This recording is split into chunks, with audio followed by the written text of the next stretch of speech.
dois livros. Sim, sim. As Muitas Vozes, né? Muitas Mais Vozes. popularmente conhecido como Judaísmo e Messianismo, e o Sefer HaMafterot, que é a segunda obra, está sendo lançado em vários volumes, né? Então você está me dizendo que é autor de dois livros. Sim. O primeiro, esse aqui é o primeiro. As Muitas Vozes, é a primeira obra, né? O conteúdo fala assim, mas de quê? É sobre o quê? O conteúdo de As Muitas Vozes tem por objetivo, em primeiro plano, né, registrar tudo que há de relevante dentro daquilo que os judeus de Caroro conquistaram nos seus estudos, né, nos seus trabalhos, e na sequência compartilhar com o público não judaico, né, os conceitos judaicos e a forma judaica de compreender as escrituras sagradas, né. Você se caracteriza assim mais como um escritor historiador? Olha, eu tenho cursado História, né? Tenho ensino superior incompleto, estou terminando a minha graduação, mas no caso das minhas obras em particular, ela não tem exatamente um viés histórico, ela está mais inclinada para a questão cultural judaica, né? Aí, naturalmente, isso toca na história, toca na religião, toca na cultura, mas, sobretudo, a cultura é o ponto mais forte, né? Esse aqui é o primeiro. Sim. E esse aqui é o segundo. Essa é a segunda obra. Essa obra aqui, ela será lançada em vários volumes. Esse aqui é o volume 1, Sefer HaMafterot. Então, você está fazendo uma junção aqui das duas ciências ou como é que é?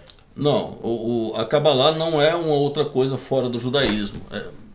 Aqui o que nós temos o nome do livro, na verdade, é aqui embaixo, né? Sefer HaMafterot. É que por questão de marketing, a fonte editorial achou que o título Judaísmo e Kabbalah é mais vendável. Aí ele destaca mais. Mas, de qualquer forma, Kabbalah não é uma coisa à parte do judaísmo. Kabbalah é uma das facetas do judaísmo. O estudo da Torá, basicamente, se dá em 4 níveis. Tem um nível primário, né, que seria o Peshat. O nível segundo, que é o Remesso. O nível terceiro, que é o Darash. E o último nível, que é o quarto, é o Sod. No Sod vai se trabalhar o que há de oculto nas escrituras sagradas, né? Aquele que estaria nas entrelinhas. E o Sefer HaMafterot trata justamente dessas entrelinhas aí.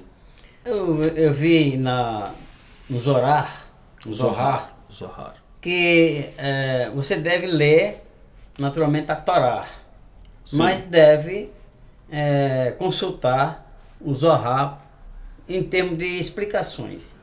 O que o autor quis dizer com isso? Quer dizer, que a Torá não é autossuficiente para você lê-la e naturalmente ter a sua própria opinião? Olha, as escrituras sagradas, elas ordenam a você fazer, mas elas não dizem como fazer, né? No judaísmo, quem diz como fazer é a tradição judaica. E a tradição judaica, ela é amparada por 2 obras principais, o Talmud e o Zohar.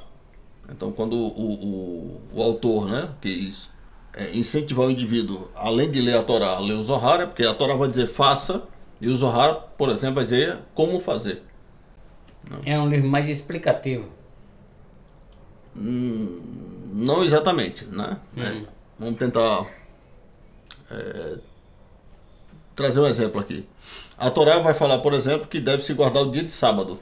Sim. Né? Mas lá não está os detalhes de como essa liturgia da guarda do sábado se processa. Então é no Talmud e no Zohar que você vai encontrar os elementos que devem compor o ambiente litúrgico, quais são as preces que se faz para iniciar o processo, quais as que se realiza no desenvolvimento e qual fecha o processo, tá entendendo? Que tipo de elemento deve se ter no lugar, quantas pessoas, né? Quem fala, quem não fala, esses detalhes. Como se eu disse, é algo explicativo, mas acho que explicativo fica muito simples. É um pouquinho mais do que a ideia do explicativo. Mas sem a tradução judaica para o judaísmo, as escrituras sagradas, elas dizem, mas não dizem para você, olha, faça assim, só diz faça, né? Não diz como fazer. Sei. Quer dizer que elas funcionam mais ou menos o seguinte, quer dizer, o protestante, o crente comum, ele tem a Bíblia como sendo um livro santo. Sim. Um livro separado para ele. Mas ele tem que ler outros livros explicando exatamente aquilo que ele leu na Bíblia que não entende. Em termos, a tradução judaica tem esse mesmo papel. Você acha que o judeu, para ele, a Torá é um livro santo? Sim. Eu estava lendo aí no Talmud que você tem que ter alguns elementos, quer dizer, algumas ferramentas também, porque ele também tem, o judeu também tem o Talmud como fosse um livro santo. Olha, tudo que explica a escritura sagrada é sagrado, né? Vamos imaginar, por exemplo, você é um cozinheiro e você vai mexer com comida, né? Então a comida ela tem que ser pronta de um jeito que o outro que vai comer não se intoxique, não passe mal, ok? Então tudo que está conectado ali à comida tem que estar limpo, tem que estar higienizado, perfeito? Se pensar essa higienização é como se fosse uma santidade, então tudo que está atrás da comida tem que estar limpo, tudo que está atrás da escritura sagrada tem que ser sagrado. Por isso que ele disse lá em Deuteronômio, ele procurou um povo separado, um povo santo, para usar naturalmente esse povo. Na sua linguagem parece que é diferente. Quer dizer, quando eu digo povo, você quer dizer entidade. Não, não. O povo seria o povo judeu, né? Povo judeu. Na percepção judaica disso, né? É importante compreender que, apesar dos judeus e cristãos usarem o mesmo livro, eles todavia leem esse livro de forma distinta, né? Há pontos em que, coincidentemente, a teologia judaica e a teologia cristã, elas convergem, mas isso se dá meio que acidentalmente. Essa convergência não é de propósito. As duas teologias não estão se esforçando para dialogarem. Não, cada uma está fazendo o seu trabalho, né? E, vez por outra, a concepção de ambos converge. Mas na maioria dos pontos elas divergem. E com isso não quer dizer que a opinião de um lado está errada, a outra está certa. Não é isso que eu quero dizer. O que eu quero dizer é que cada mundo tem a sua forma de compreender o mesmo livro sagrado, né? Então o cristianismo tem a sua maneira de compreender isso, o judaísmo tem a sua maneira de compreender isso, né? Já que você tocou nessa questão de compreensão e tal, e de cristianismo, então o Redentor, o Rabi da Galileia, ele tinha duas naturezas. Ele tinha uma natureza boa, a outra natureza que não era tão boa assim. Mas eu não quero me referir não a ele, mas a Adão, o primeiro casal. Então Adão, ele tinha duas naturezas, uma boa e uma ruim. Ele desobedeceu ao Criador com a natureza ruim, como Paulo disse, né? O que eu queria fazer de bom não faço, ou não fiz. Então ele desobedeceu com a natureza ruim.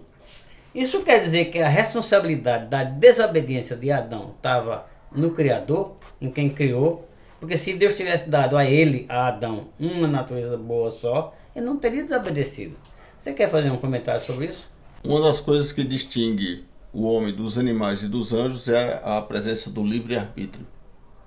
Sem o livre-arbítrio, o homem não pode nem ser recompensado pelo que faz de bom e nem ser punido pelo que faz de mal. Assim como os animais. É uma bobagem você tentar processar litigiosamente um cachorro porque mordeu alguém. Geralmente você processa o dono do cachorro, porque o cachorro não tem livre-arbítrio. Okay? Então, se o Eterno não tivesse dado livre-arbítrio para o homem seria mais um animal dentre tantos, sem nenhuma novidade. Quer dizer, o cachorro, você está dizendo que o cachorro faz aquilo que o cachorro tem que fazer. Ele cachorro não pode escolher. Não, ele sempre o impulso é governado por isso e faz, né? Já o ser humano não, ele tem a sua constituição lhe permite escolher. A todo momento ele é colocado numa bifurcação, né? Ele tem que escolher o lado direito ou o lado esquerdo a todo instante para qualquer coisa.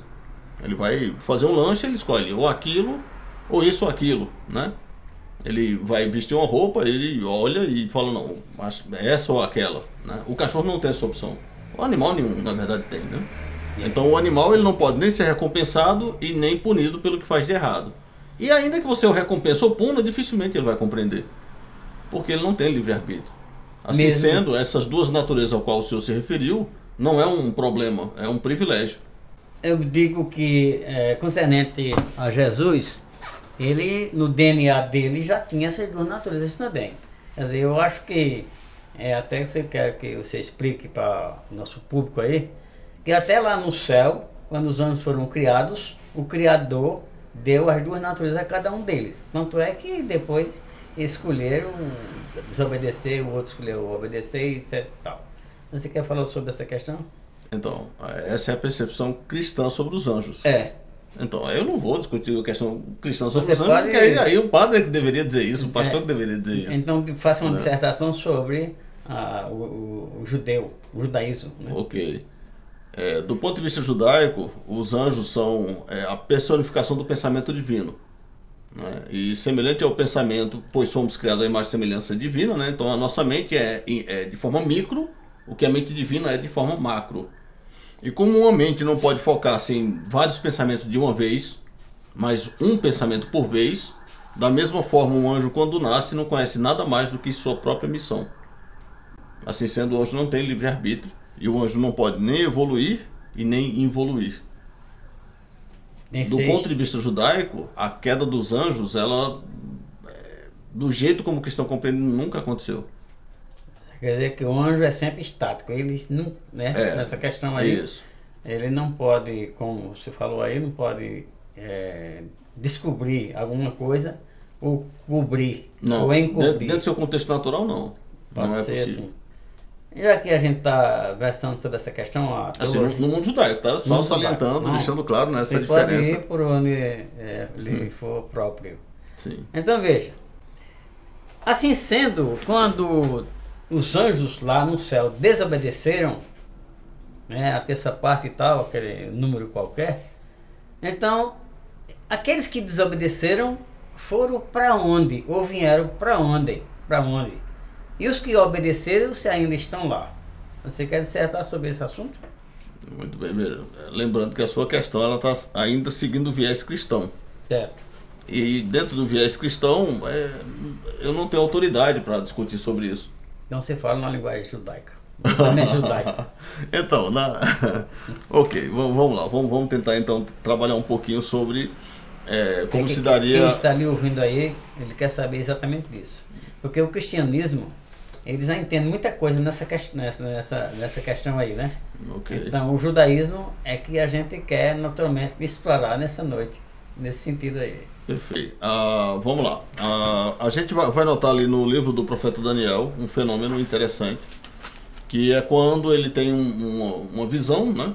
Ele vai ter várias visões no livro, no livro dele.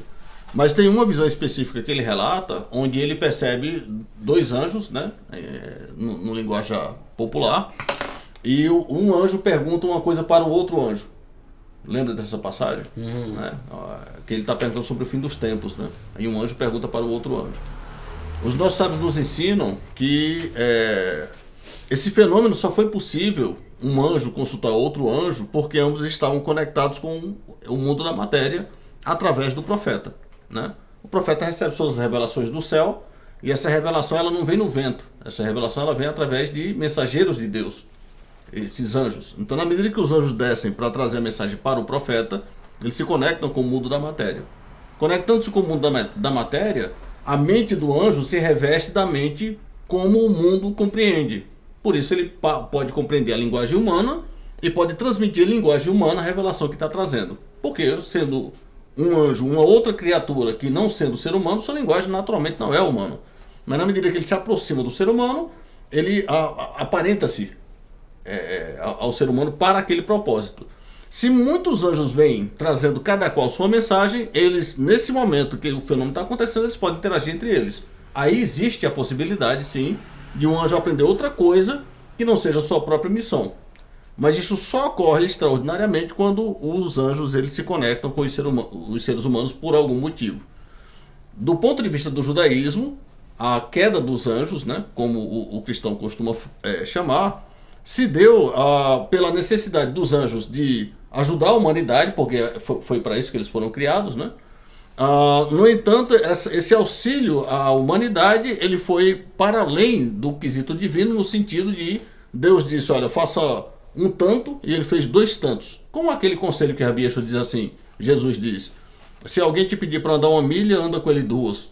Esse é o procedimento dos anjos, né? Então os anjos sempre erram para cima. Todo erro naturalmente é para baixo. Os anjos erram para cima. Então os anjos geralmente fazem para além daquilo que é mandado. E quando eles fazem para além daquilo que é mandado, o que ocorre naturalmente é uma conexão né, entre o anjo e o ser humano e o seu descenso. Ele chega ao ponto de aparentar-se tanto com a mente humana que esquece de sua conexão celestial e passa a ficar preso no mundo por aqui.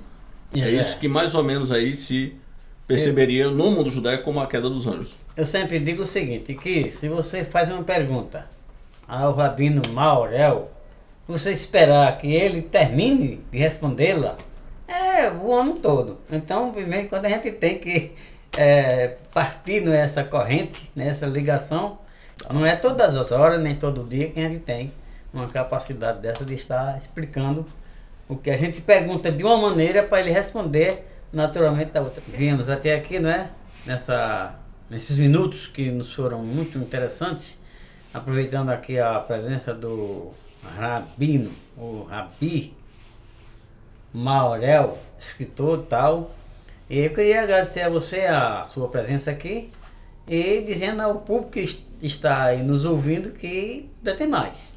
E certamente a primeira parte e vamos partir para a segunda parte. Eu queria dar nesse momento de sinais a sua palavra final, por favor. Poxa vida, eu que agradeço a oportunidade de estar aqui compartilhando um pouco da perspectiva judaica sobre o sagrado, né? Sobre como se compreende essa dimensão aí das escrituras, da teologia judaica, né? É uma oportunidade ímpar, muito obrigado, viu? E no que tiver ao meu alcance será sempre um prazer compartilhar.